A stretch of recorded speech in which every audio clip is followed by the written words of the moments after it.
wabarakatuh. Perkenalkan, kami dari kelompok 3, kelas C 2021 dengan anggota.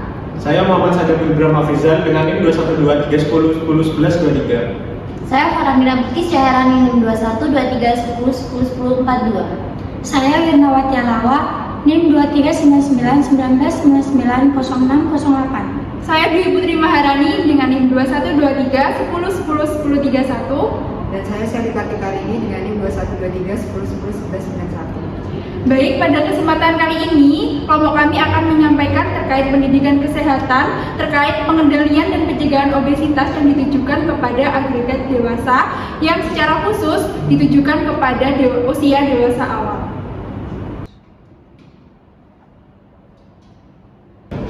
Baik, selamat pagi para hadirin sekalian. Di sini terlihat ya ada mas-mas, ada mbak-mbak, ada juga ini bapak-bapak dan juga ibu-ibu yang sudah hadir di sini.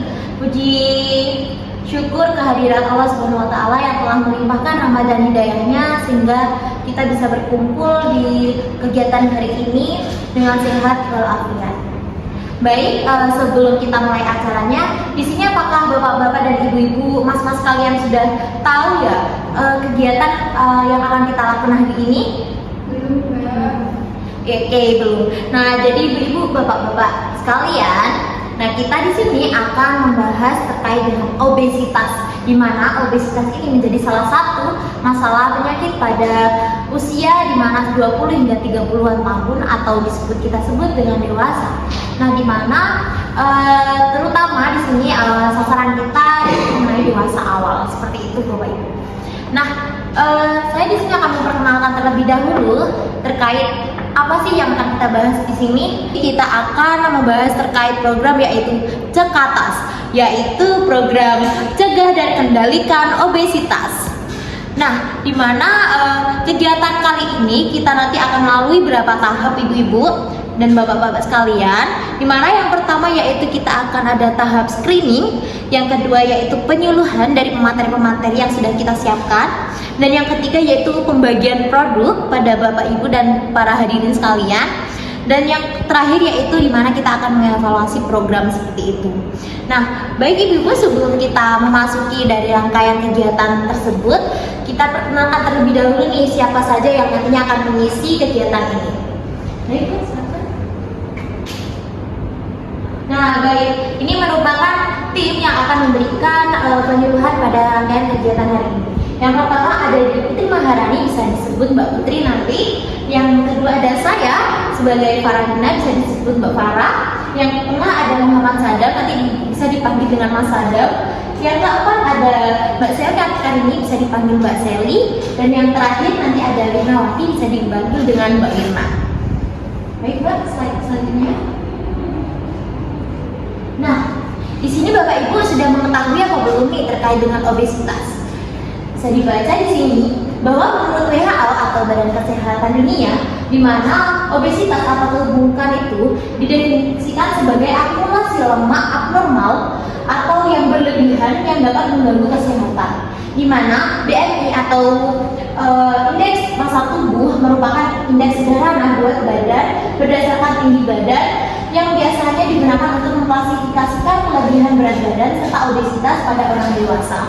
Di mana penilaiannya itu merupakan di atas 25 atau sama dengan lebih dari 25 itu dikategorikan sebagai kelebihan berat badan. Sedangkan untuk IMT lebih dari sama dengan 30 itu disebut dengan obesitas.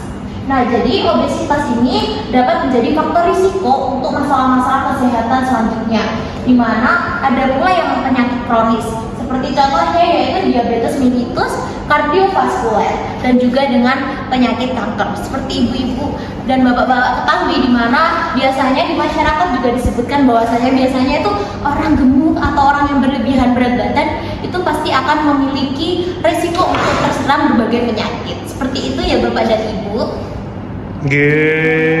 Baik, selanjutnya kali ini akan langsung disampaikan oleh pemateri kita yang lebih handal dan lebih profesional. Baik, untuk teman saya selanjutnya bisa mempresentasikan. Baik, terima kasih atas kesempatannya kepada Mbak Farah. Saya akan lanjutkan dari tadi penjelasan Mbak Farah.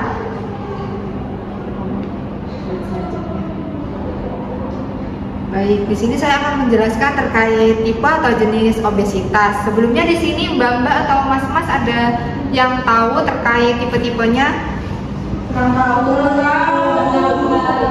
Nah, baik. Jadi obesitas ini ada dua tipe. Yang pertama ada obesitas sentral dan ada obesitas perifer. Nah, kalau obesitas sentral ini biasanya terjadi penumpukan lemak di rongga perut dan di pinggang. Nah, biasanya pada laki-laki ini memiliki lingkar perut 94 cm dan pada wanita memiliki lingkar perutnya sekitar 80, seperti itu.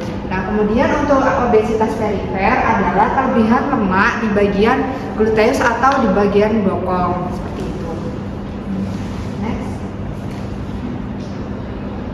Oke, selanjutnya untuk prevalensi atau angka kejadian obesitas itu secara global sendiri ada sekitar 650 juta orang dewasa itu mengalami obesitas. Nah, obesitas ini di Amerika Serikat sendiri itu sekitar 42,4%. Nah, untuk obesitas di Indonesia sendiri itu pada tahun 2010 sebesar 10,5% bisa dilihat, dan mengalami peningkatan pada tahun 2013 itu ada 14,8% dan pada tahun 2018 sendiri meningkat hingga 21,8%. Next. Baik, selanjutnya untuk penyebab dari obesitas. Baik, bapak-bapak, ibu-ibu, mas-mas, mbak-mbak semuanya, apa ada yang tahu terkait penyebab dari obesitas itu apa aja? Bagus sekali jawabannya, betul sekali.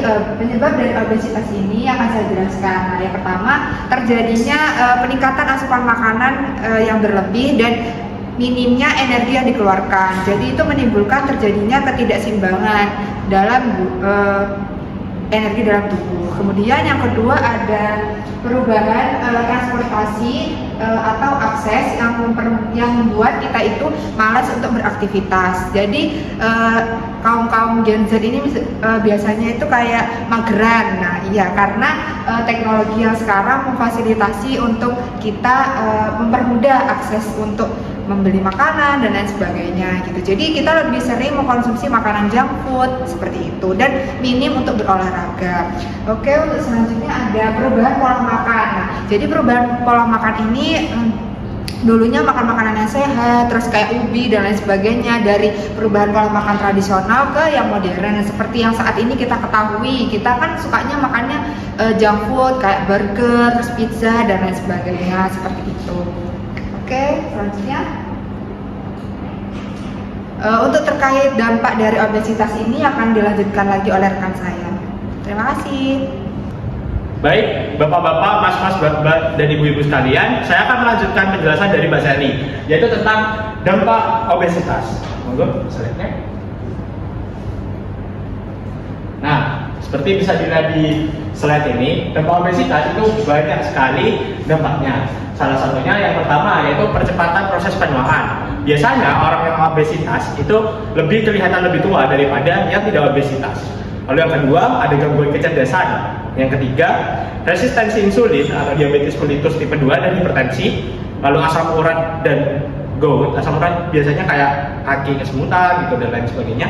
Ya, dan yang selanjutnya hormon reproduksi abnormal, penyakit jantung koroner, sleep apnea atau henti nafas saat tidur, perlemakan hati, stroke, asma, polycystic ovarian syndrome, penyakit ginjal, menurunnya tingkat kesuburan reproduksi, dan kanker osteoartritis, cholestasis, dan kematian pada usia muda. Next.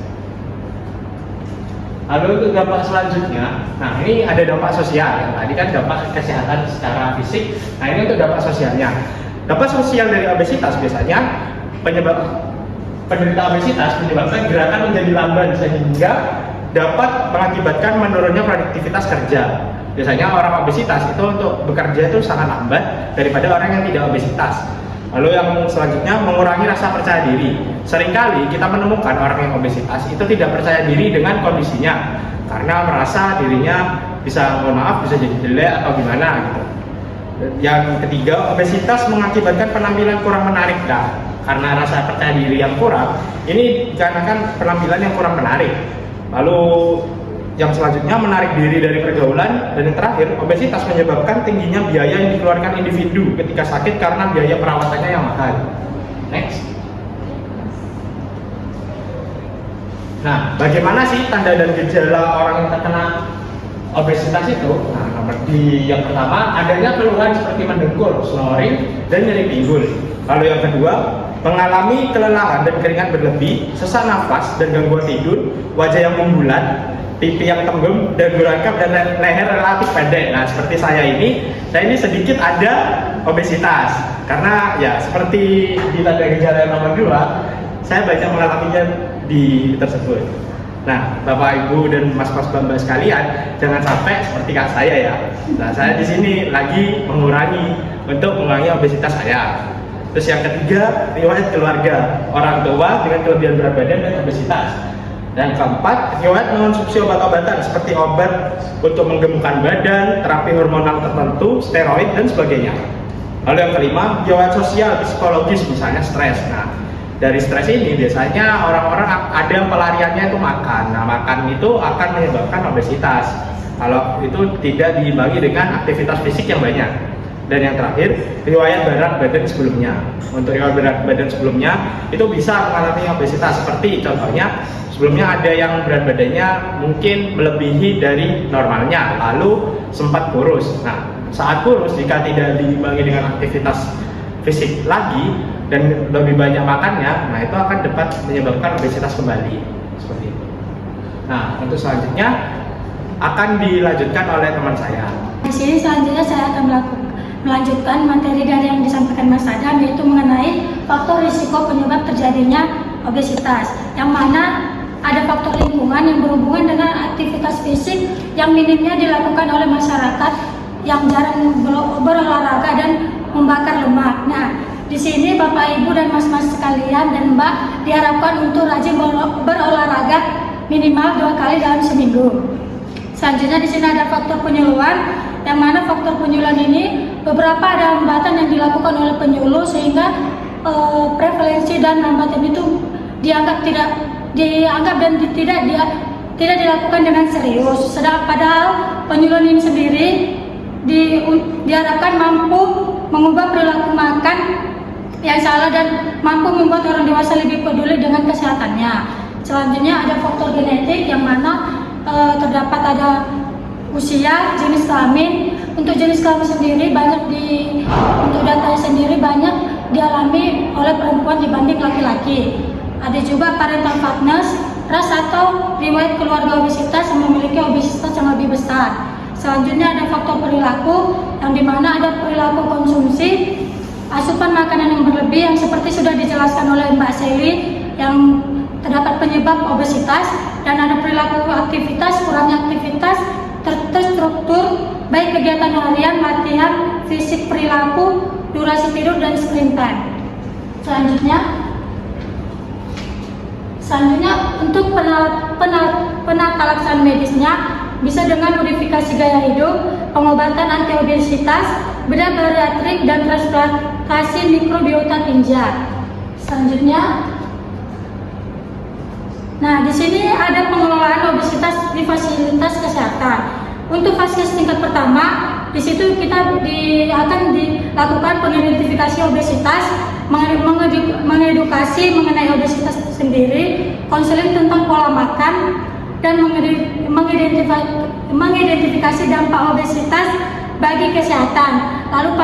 Lalu pastinya ada rujukan, pencatatan dan pelaporan, dan monitoring dan evaluasi. Sedangkan untuk fasilitas tingkat lanjut, yaitu menerima rujukan medik dari tingkat pertama, lalu pengobatan medikamentosa untuk obesitasnya dan penyakit lanjutannya, psikoterapi, akupuntur, dan tindakan operatif oleh dokter, dan pencatatan dan pelaporan, dan terakhir monitoring dan evaluasi. Selanjutnya akan dilanjutkan oleh rekan saya. Baik, terima kasih banyak kepada Mbak Wirna ya yang sebelumnya telah menyampaikan terkait beberapa materi obesitas. Di sini saya akan melanjutkan. Jadi next, Mbak. Nah, terkait pencegahan. Sebagai seorang jika seseorang mengalami obesitas, tentunya itu akan semakin sulit.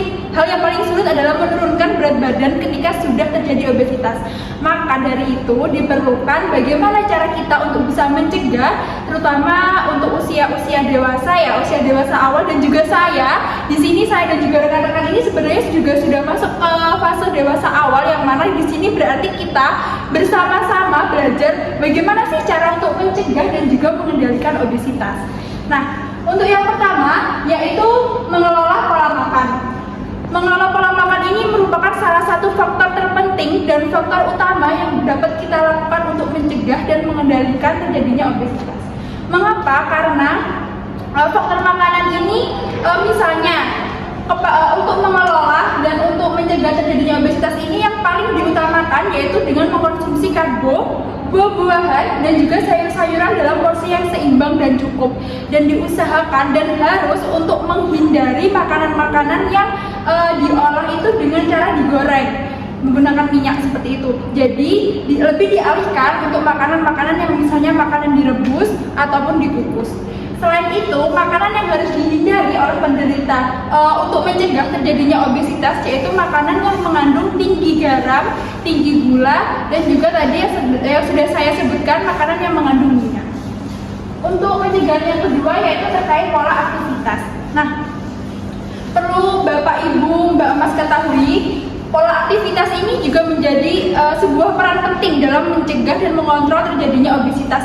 Mengapa? Karena ketika seseorang yang mempunyai aktivitas yang minim, misalnya lebih suka tidur, lebih suka santai-santai saja, nah di situ nanti mereka akan kesulitan untuk membakar energi yang telah masuk ke dalam tubuhnya, sehingga hal tersebut akan menjadikan orang tersebut mudah untuk terjadinya obesitas.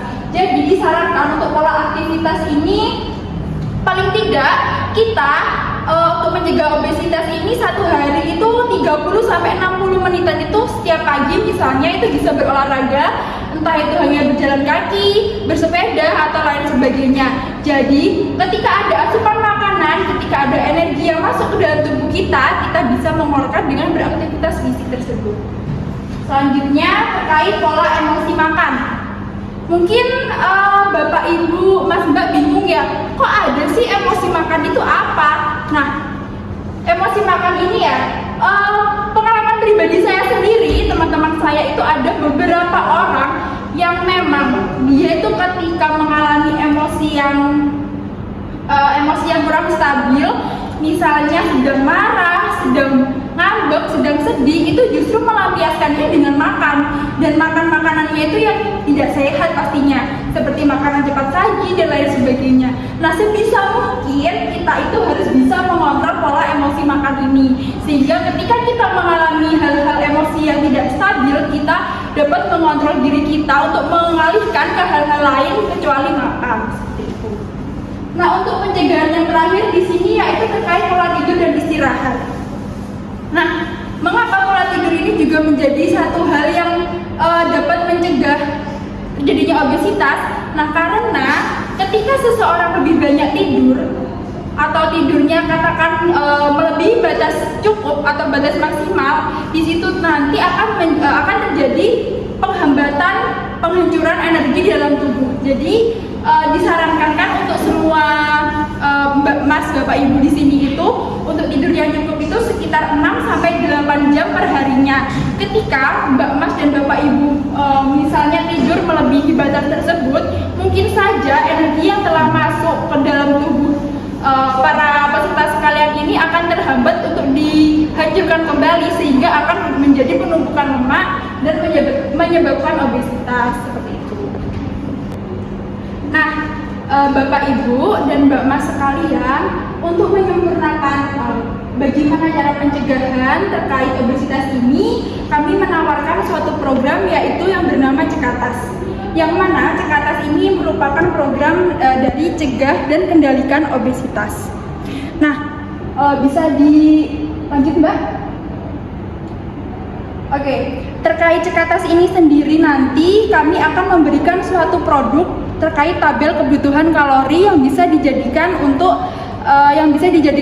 pedoman pemenuhan kalori tiap harinya buat Mbak Emas dan juga Bapak Ibu sekalian ya. Nah, bagaimana cara kita mengetahui jumlah kalori yang kita butuhkan?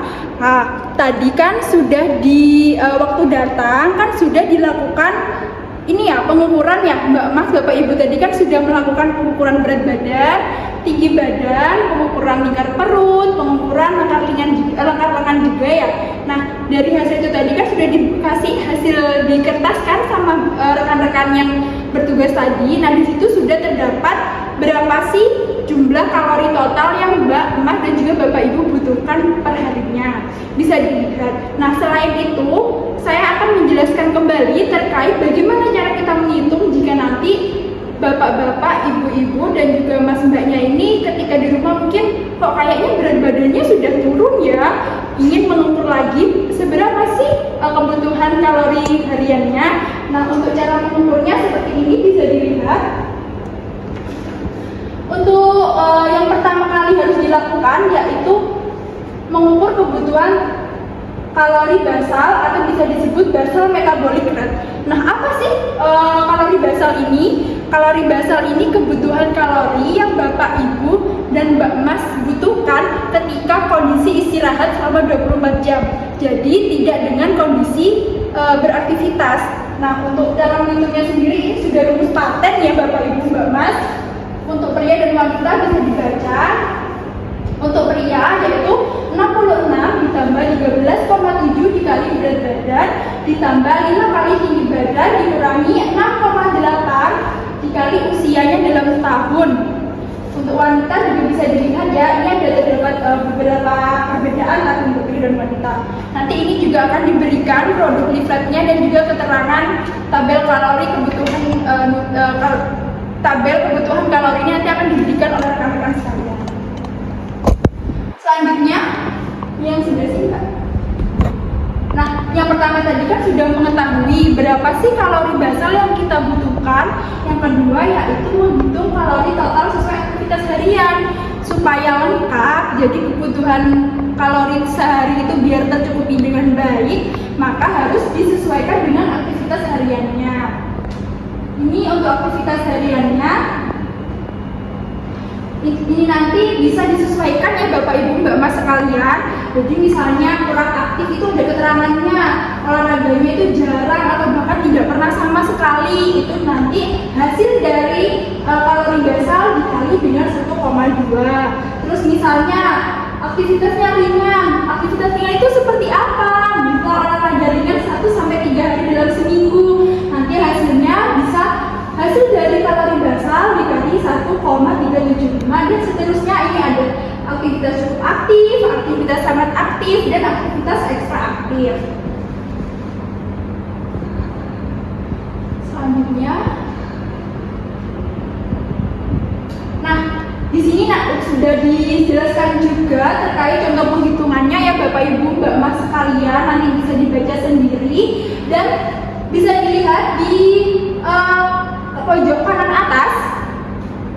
Ini terkait, ini kami mengambil turunan dari program pemerintah terkait isi piringku, yang mana di program isi piringku ini sudah dijelaskan dalam satu kali porsi makan diusahakan itu memenuhi sepertiga dari setengah piring itu daging atau lauk pauk, lalu 2/3 sisanya dari setengah piring tadi yaitu berupa sayur-sayuran, sepertiga dari setengah porsi yang lainnya itu berupa buah-buahan, dan 2/3 dari porsi setengah piring setelah buah-buahan tadi yaitu karbo atau nasi atau pengganti lainnya. Next. Untuk tabel kalorinya Kak mungkin bisa ditampilkan. Nah, dari isi piringku tadi itu bisa dijadikan pedoman ya Bapak Ibu sekalian, sehingga di sini kami sudah membuatkan suatu inovasi yaitu terkait tabel kebutuhan kalori, yang mana ini sudah kami sesuaikan menu-menunya sesuai dengan kebutuhan kalori Bapak Ibu sekalian. Misalnya di sini seseorang dengan jumlah kalori 1600, maka setiap harinya itu harus membutuhkan sekitar sekitar 530 kalori dalam sekali makan. Nah, dalam sekali makan kami sudah menawarkan di sini ada beberapa referensi menu seperti contohnya ini mau sarapan nih, kita sarapan hari ini dengan kalori total 1.600 harus memenuhi sekitar 530 kalori sekali makan. Contohnya untuk nasi putih, di sini kita mengambil sesuai isi piringku, berarti nasi putihnya itu 2/3 dari setengah isi piring. Contohnya itu nasi putih 175 kilokalori itu setara dengan sekitar 2 centong nasi.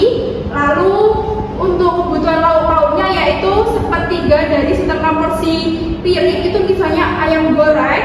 Lalu sayur-sayurannya itu bisa menggunakan bening sayur dengan jumlah kalori 18 kilokalori itu sejumlah 2/3 dari setengah isi piringku. Lalu untuk buah-buahnya bisa menyesuaikan, di situ kami menuliskan pisang rebus dengan kalori 136,5 kilokalori yang jika disesuaikan dengan isi piringku itu memenuhi 1/3 dari setengah isi piringku. Jadi seperti itu, apakah bisa dipahami Mas Mbak dan Bapak Ibu sekalian?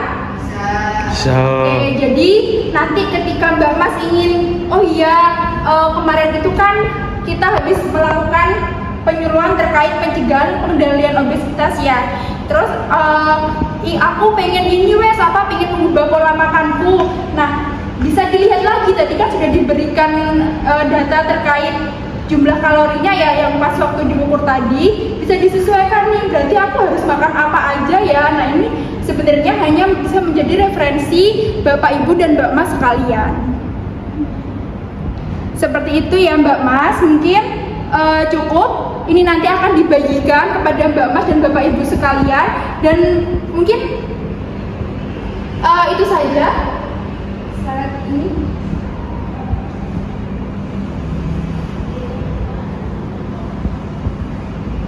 Next.